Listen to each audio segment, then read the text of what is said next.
ఆంధ్రప్రదేశ్లో పరిపాలనా వ్యవస్థను మరింత బలోపేతం చేస్తూ ప్రజలకు సేవలను మరింత చేరువ చేసే దిశగా ప్రభుత్వం మరో కీలక అడుగు వేసింది. రాష్ట్ర పునర్విభజనపై సుదీర్ఘంగా సమగ్రమైన సమీక్షలు నిర్వహించిన అనంతరం సీఎం నారా చంద్రబాబు నాయుడు 3 కొత్త జిల్లాల ఏర్పాట్లకు ఆమోదం తెలిపారు.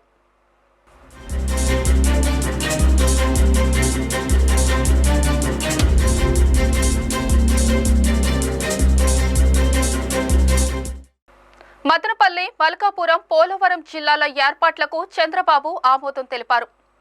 జిల్లాల పునర్విభజనపై ఏర్పాటైన మంత్రివర్గ ఉపసంఘంతో సీఎం చంద్రబాబు నాయుడు గత 2 రోజులుగా సమీక్షలు జరుపుతున్నారు. అనంతరం రంపచోడవరం కేంద్రంగా పోలవరం జిల్లా, మదనపల్లి, మల్కాపురం జిల్లాల ఏర్పాట్లకు ఆమోదం తెలిపారు.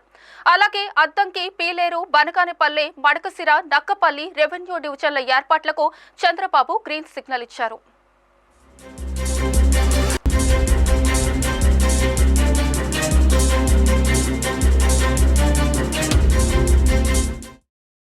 కొత్తగా 5 రెవెన్యూ డివిజన్లను ఏర్పాటు చేసేందుకు సీఎం పచ్చజెండా ఊపారు.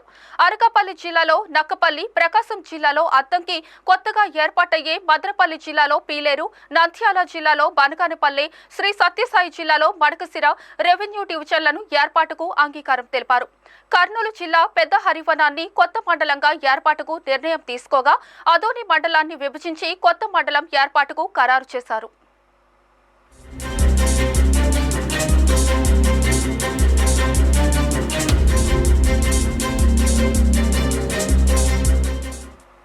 అవసరం మేరకు పరిమిత స్థాయిలోనే మార్పులు చేర్పులు ఉండాలని అధికారులకు తెలిపారు.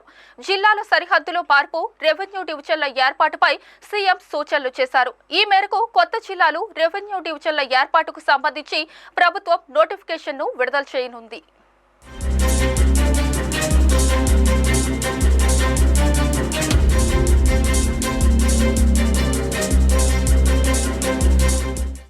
కొత్త జిల్లాలు, రెవెన్యూ డివిజన్లు, మండలాల ఏర్పాటు ద్వారా ఆంధ్రప్రదేశ్ పరిపాలన మరింత సులభం, సమర్థవంతం, ప్రజలకు చేరువగా మారుతుంది. ప్రజల అవసరాలను కేంద్రంగా చేసుకుని తీసుకున్న ఈ నిర్ణయం ప్రాంతాల మధ్య సమతుల అభివృద్ధికి దారితీస్తుంది.